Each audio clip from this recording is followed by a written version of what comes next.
कहानी की शुरुआत में हमें 1931 का पेरिस शहर दिखाया जाता है। यहीं पर हम हेनरी नाम के एक चोर को देखते हैं जो किसी भी तिजोरी को खोलने में माहिर होता है। उसका काम ही चोरी करना होता है। एक रात वह चोरी करने के लिए एक बड़ी बिल्डिंग में घुसता है, तिजोरी खोलता है और उसमें से हीरे निकालकर वहां से भाग जाता है। चोरी करने के बाद वह सीधे अपने बॉस के पास पहुंचता है जिसका नाम जिम होता है। जिम बहुत ही खतरनाक और बेरहम आदमी होता है। वह हेनरी को दिखाता है जो भी उसके साथ गद्दारी करता है उसका क्या हाल होता है। उसके आदमी एक आदमी को बुरी तरह मार रहे होते हैं जिसने शायद उससे धोखा किया था। जिम हेनरी से कहता है कि इस बात को हमेशा याद रखना, लेकिन हेनरी इन बातों पर ज्यादा ध्यान नहीं देता। वह अपनी जेब से हीरे निकालता है और जिम को दे देता है। जिम बदले में उसे पैसे देता है और हेनरी वहां से निकल जाता है। लेकिन असल में हेनरी ने सारे हीरे जिम को नहीं दिए थे। उसने कुछ हीरे अपने पास छिपा कर रख लिए थे। थोड़ी देर बाद हेनरी अपनी गर्लफ्रेंड ननेट से मिलने जाता है। हेनरी उसे बहुत प्यार करता था और ननेट भी उससे बहुत प्यार करती थी। हेनरी उसे एक खूबसूरत नेकलेस देता है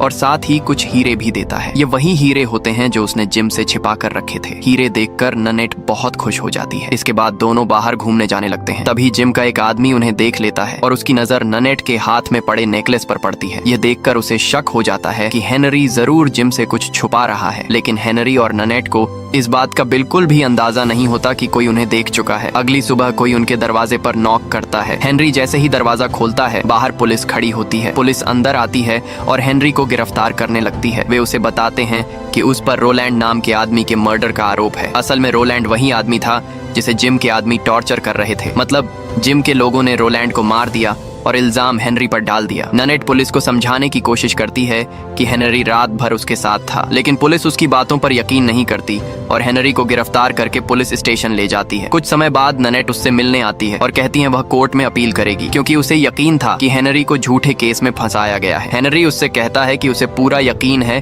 कि इसके पीछे जिम का ही हाथ है। यह सब एक सोची समझी साजिश है। जिम ने जानबूझकर उसे इस मर्डर केस में फंसाया है। वह ननेट से कहता है कि तुम चाहे कुछ भी कर लो, वे लोग मुझे यहाँ से निकलने नहीं देंगे। तुम्हारे लिए बेहतर यही होगा कि तुम मुझे भूल जाओ और अपनी नई जिंदगी शुरू करो। लेकिन ननेट कहती है कि वह उसे कभी नहीं भूल सकती और यह कहकर वह वहां से चली जाती है। ननेट के जाने के बाद हेनरी खुद से कहता है चाहे कुछ भी हो जाए वह इस जेल से जरूर भागेगा। उसकी यह बात पास वाली सेल में बैठा एक कैदी सुन लेता है। वह हेनरी से कहता है तुम यहाँ से कभी भाग नहीं पाओगे और अगर मान लो तुम जेल से भाग भी गए तो बाहर जाने के लिए तुम्हें बहुत पैसों की जरूरत पड़ेगी। फिर वह उसे बताता है कि कल उन्हें एक आइलैंड जेल में शिफ्ट किया जाएगा जहाँ से भागना मुश्किल ही नहीं बल्कि लगभग नामुमकिन है। अगले दिन सभी कैदियों को एक जहाज में बैठाया जाता है जो उन्हें समुद्र के बीच बने उस आइलैंड जेल में लेकर जा रहा होता है। ये जेल चारों तरफ से पानी से घिरी हुई थी, इसलिए यहाँ से भागना लगभग नामुमकिन माना जाता था। सभी कैदी डरे हुए थे क्योंकि वे जानते थे एक बार वहाँ पहुँच गए तो वापस आना बहुत मुश्किल होगा। इसी दौरान जूलियट हेनरी को एक आदमी दिखाता है जिसका नाम लुइस डीगा होता है। वह बताता है कि डीगा एक बहुत अमीर आदमी है और सबको शक है कि उसने बहुत सारे पैसे अपने पेट में छुपा कर रखे हैं। जूलियट हेनरी से कहता है कि अगर तुम्हें यहाँ से भागना है तो तुम्हें पैसों की जरूरत पड़ेगी और वो पैसे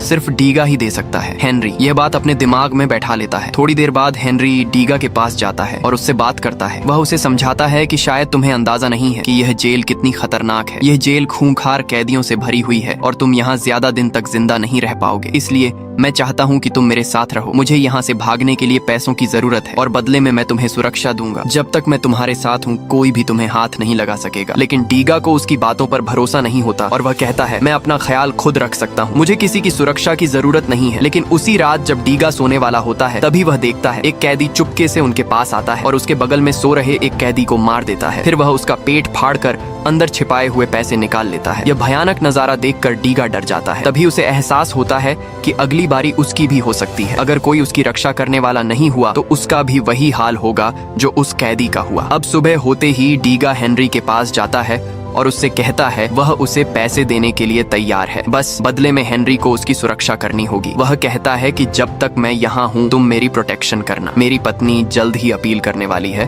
और मैं जल्दी जेल से छूट जाऊंगा, लेकिन जब तक मैं यहाँ हूँ मुझे तुम्हारी मदद चाहिए। हेनरी उसकी बात मान जाता है और दोनों एक साथ रहने लगते हैं। रात होते ही वही आदमी जिसने पिछली रात एक कैदी को मारकर उसके पैसे निकाल लिए थे इस बार डीगा के पास आता है। लेकिन इससे पहले वह डीगा पर हमला करता हेनरी वहां पहुंच जाता है और दोनों के बीच भयंकर लड़ाई शुरू हो जाती है। उनकी लड़ाई देखकर बाकी कैदी बहुत खुश होते हैं क्योंकि यह बहुत खतरनाक और रोमांचक लड़ाई थी। सभी कैदी हेनरी की तारीफ करने लगते हैं। लेकिन तभी गार्ड्स को इस लड़ाई की खबर मिल जाती है और वे अंदर आ जाते हैं। वे सभी कैदियों के हाथ चेक करने लगते हैं कि किसने लड़ाई की है। जैसे ही उन्हें हेनरी के हाथों पर जख्म दिखाई देते हैं, वे समझ जाते हैं कि लड़ाई उसी ने की है। इसके बाद हेनरी को कड़ी सजा दी जाती है। इसी बीच जहाज आइलैंड पर पहुंच जाता है। इसके बाद सभी कैदियों को वहां बनी जेल में ले जाया जाता है। वहां का वार्डन सभी कैदियों को इकट्ठा करके बताता है ये जेल इतनी खतरनाक क्यों है। वह कहता है अगर किसी ने यहाँ से भागने की कोशिश की तो गार्ड्स उसे गोली मार देंगे, और अगर किसी तरह वह गार्ड्स से बच भी गया तो बाहर घना जंगल है जहाँ खाने पीने को कुछ नहीं मिलेगा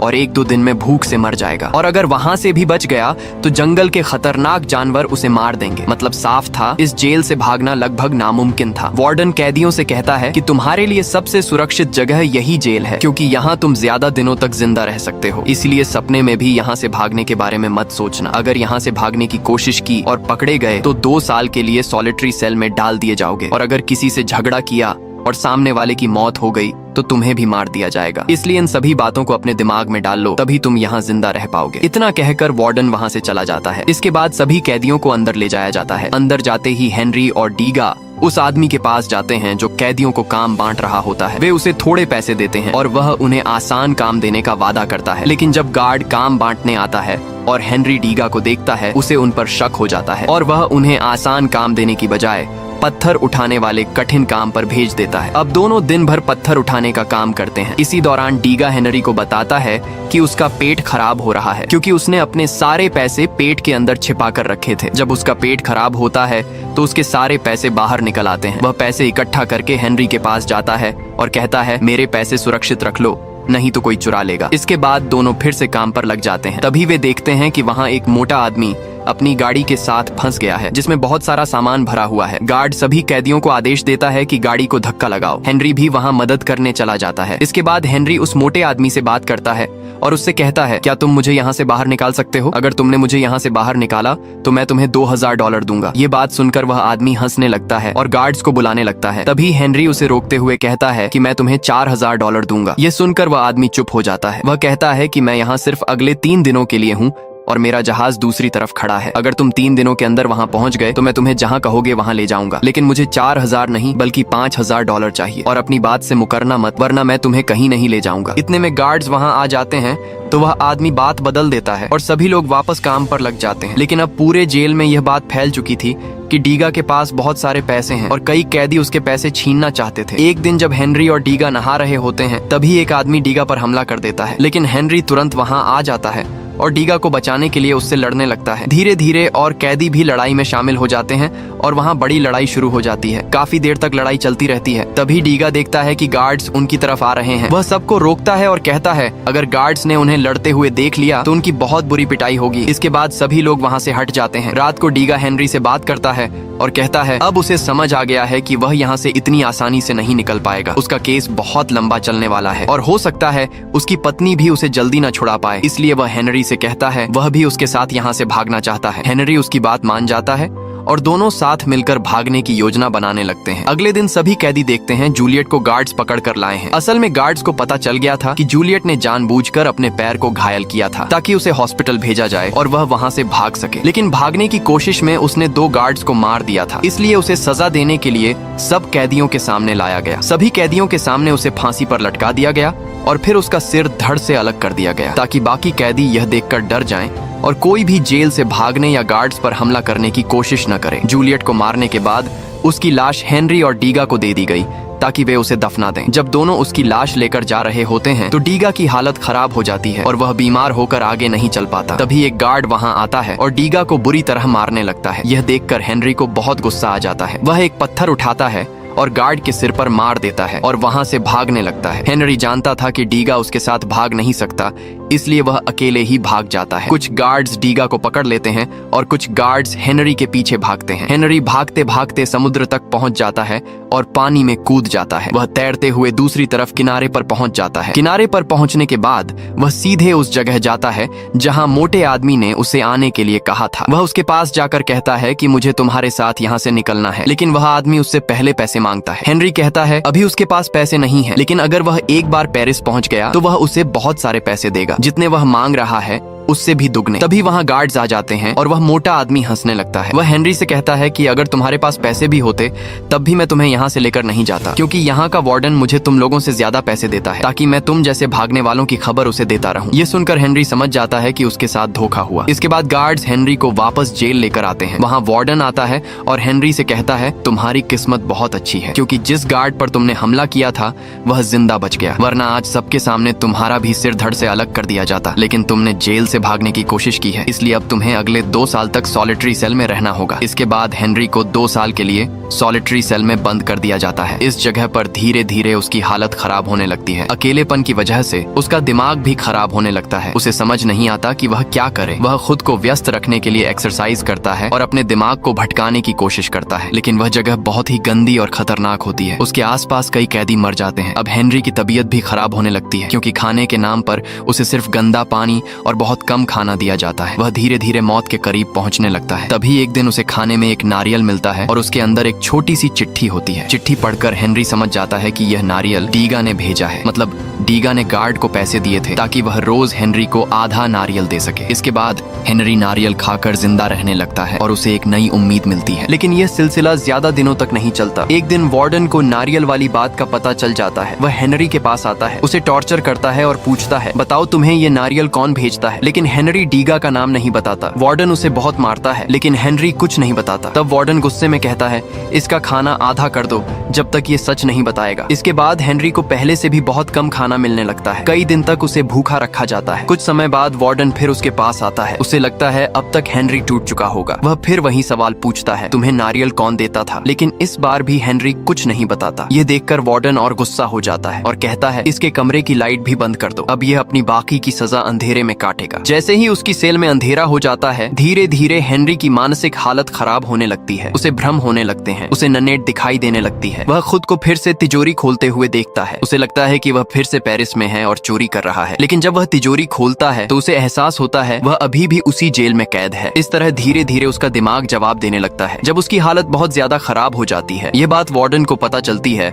और उसे हॉस्पिटल ले जाया जाता है, क्योंकि अब वह मानसिक रूप से बीमार हो चुका था। उसी दौरान डीगा, जो अब जेल में काम करता था, हेनरी से मिलने आता है और उससे माफी मांगता है। वह कहता है आज हेनरी की जो हालत है उसके लिए कहीं न कहीं वह खुद जिम्मेदार है। हेनरी उससे कहता है तुम हमेशा सही कहते थे, मैं कभी भी यहाँ से भाग नहीं सकता। मेरा वकील जिसके भरोसे मैं था वह मेरी पत्नी के साथ ज्यादा समय बिताने लगा था और बाद में मुझे पता चला कि उन दोनों ने शादी कर ली। वे दोनों अब साथ में बहुत खुश हैं। इसका मतलब अब मुझे छुड़ाने के लिए कोई नहीं आएगा और मुझे पूरी जिंदगी यहीं रहना होगा। लेकिन तभी डीगा को एहसास होता है कि हेनरी असल में पागल नहीं हुआ है, बल्कि वह पागल होने का नाटक कर रहा है ताकि उसे सॉलिटरी से निकालकर वापस सामान्य जेल में भेज दिया जाए। हेनरी डीगा से कहता है उसका दिमाग अभी भी बिल्कुल ठीक है और वह सिर्फ पागल होने का नाटक कर रहा था। वह डीगा से कहता है हम यहाँ से जरूर भागेंगे, मेरे पास एक नई योजना है। जल्दी ही यहाँ कैदियों को मूवी दिखाई जाने वाली है और उसी रात हम जेल से भागेंगे। इतना कहने के बाद वह डीगा पर चिल्लाने लगता है ताकि बाकी लोगों को लगे कि वह सच में पागल हो चुका है। इसके बाद वे अपनी टीम में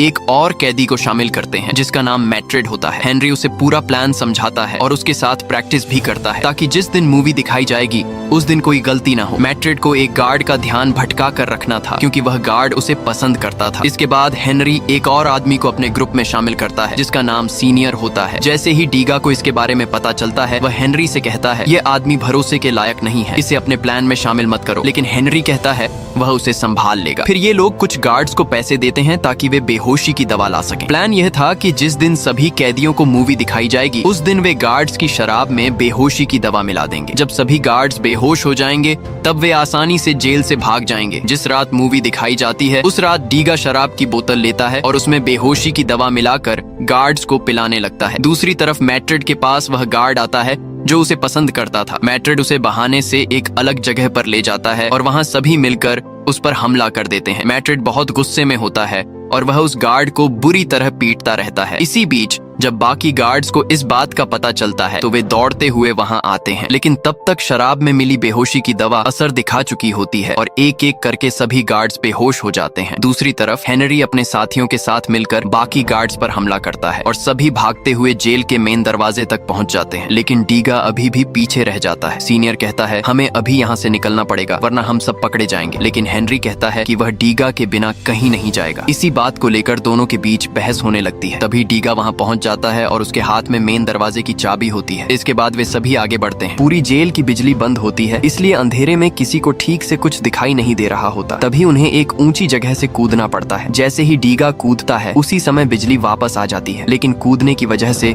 डीगा का पैर टूट जाता है। यह देखकर सीनियर फिर कहता है अब हमें डीगा को यहीं छोड़ना पड़ेगा, नहीं तो हम सब पकड़े जाएंगे। लेकिन हेनरी साफ मना कर देता है और कहता है वह अपने दोस्त को छोड़कर नहीं जाएगा। इसके बाद हेनरी डीगा को सहारा देता है और सभी धीरे धीरे आगे बढ़ने लगते हैं। जंगल के बीच पहुंचने के बाद उन्हें एक आदमी दिखाई देता है जिसके पास बंदूक होती है। पहले तो हेनरी डर जाता है, लेकिन सीनियर बताता है उसने पहले ही इस आदमी से बात कर ली थी। यह आदमी उन्हें यहाँ से भागने के लिए बोट देने वाला था। थोड़ी देर बाद उन्हें बोट मिल जाती है और वे सभी समुद्र की तरफ भाग जाते हैं। समुद्र के बीच पहुंचने के बाद उन्हें पता चलता है बोट में एक छेद है और उसमें पानी भरता जा रहा है। बोट में 4 लोग थे और वजन ज्यादा होने की वजह से बोट धीरे धीरे डूबने लगी। तब सीनियर कहता है हमें किसी एक को पानी में फेंकना पड़ेगा, नहीं तो हम सब मर जाएंगे। लेकिन हेनरी कहता है कि वह ऐसा किसी के साथ नहीं करेगा। समय बीतता जाता है और कुछ देर बाद सीनियर को एहसास होता है एक भयानक तूफान आने वाला है। तभी वह चुपके से अपना चाकू निकालता है और डीगा की तरफ बढ़ने लगता है ताकि उसे मारकर बोट से बाहर फेंक सके। लेकिन तभी हेनरी सीनियर पर हमला कर देता है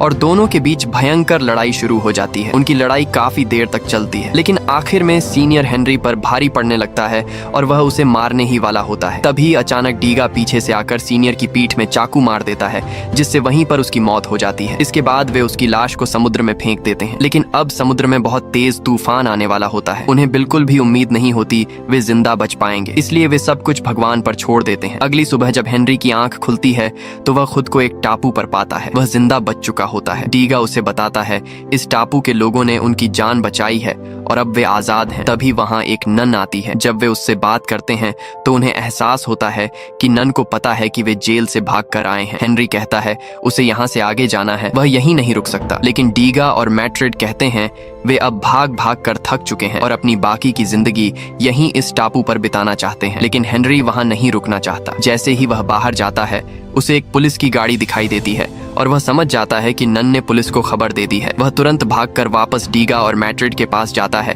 ताकि उन्हें बता सके और वे लोग भाग सकें। लेकिन डीगा के पैर में चोट लगी होती है, इसलिए वह तेज भाग नहीं सकता। इसी बीच पुलिस वहां पहुंच जाती है और मैट्रिड को गोली मार देती है और हेनरी डीगा को दोबारा पकड़ लिया जाता है। हेनरी ने दोबारा जेल से भागने की कोशिश की थी, इसलिए इस बार उसे 5 साल के लिए सॉलिटरी सेल में डाल दिया जाता है। 5 साल सॉलिटरी में रहने के बाद धीरे धीरे उसकी मानसिक हालत फिर से खराब होने लगती है। ये देखकर सभी लोग हैरान होते हैं कि यह आदमी अभी तक जिंदा कैसे है। जब वार्डन देखता है हेनरी इतनी सजा के बाद भी जिंदा है तो वह उसे एक और भी खतरनाक जगह भेज देता है जिसे डेविल्स आइलैंड कहा जाता है। यह ऐसी जगह होती है जहाँ ज्यादातर वे कैदी रहते हैं जो अपनी उम्मीद और जीने की इच्छा खो चुके होते हैं। कुछ तो ऐसे भी होते हैं जिन्हें अपनी पुरानी जिंदगी तक याद नहीं रहती। डेविल्स आइलैंड पर पहुंचने के बाद हेनरी की मुलाकात फिर से डीगा से होती है। डीगा अब पूरी तरह टूट चुका होता है और उसने जीने की उम्मीद छोड़ दी होती है। दोनों वहीं रहने लगते हैं। लेकिन एक दिन हेनरी डीगा के पास आता है और कहता है वह इतनी आसानी से हार नहीं मानेगा और उसे यहाँ से भागने का तरीका मिल गया है। हेनरी उसे बताता है इस आइलैंड पर सिक्योरिटी बहुत कम है, क्योंकि गार्ड्स को लगता है अगर कोई भी यहाँ से समुद्र में कूदेगा तो वह डूब कर मर जाएगा, क्योंकि चारों तरफ सिर्फ गहरा समुद्र है, इसलिए कोई यहाँ से भागने की कोशिश नहीं करता। लेकिन हेनरी कहता है यहाँ बहुत सारे नारियल हैं, अगर हम बहुत सारे नारियल इकट्ठा करके उन्हें बांध लें तो हम उन पर तैर सकते हैं। यहाँ की समुद्री लहरें बहुत तेज हैं, हमें बस पानी के ऊपर टिके रहना है, लहरें खुद हमें किनारे तक पहुँचा देंगी। डीगा को यह प्लान पसंद आ जाता है और दोनों मिलकर धीरे धीरे बहुत सारे नारियल इकट्ठा करने लगते हैं। काफी समय बाद वह दिन आ जाता है जब हेनरी यहाँ से भागने वाला होता है। लेकिन जब जाने का समय आता है तो डीगा कहता है वह यहाँ से नहीं जाएगा। वह कहता है बाहर की दुनिया में अब उसके लिए कुछ भी नहीं बचा है। उसे अब समझ आ गया है कि वह इसी जगह के लिए बना है और वह अपनी आखिरी सांसें यहीं लेना चाहता है। वह हेनरी से कहता है तुम्हारे लिए बाहर की दुनिया में बहुत कुछ है, तुम कभी भी इस जेल के लिए नहीं बने थे, इसलिए तुम बार बार भागने की कोशिश करते रहे। हेनरी उसे बहुत समझाने की कोशिश करता है, लेकिन डीगा उसके साथ जाने से मना कर देता है। वह कहता है अब वह इस आइलैंड का ही हिस्सा बन चुका है। इसके बाद हेनरी डीगा को गले लगाता है और उसे अलविदा कहता है। फिर नारियल से बनी अपनी बेड़ी लेकर समुद्र में कूद जाता है और लहरों के सहारे आगे बढ़ने लगता है। तब डीगा देखता है पानी में कूदने के बाद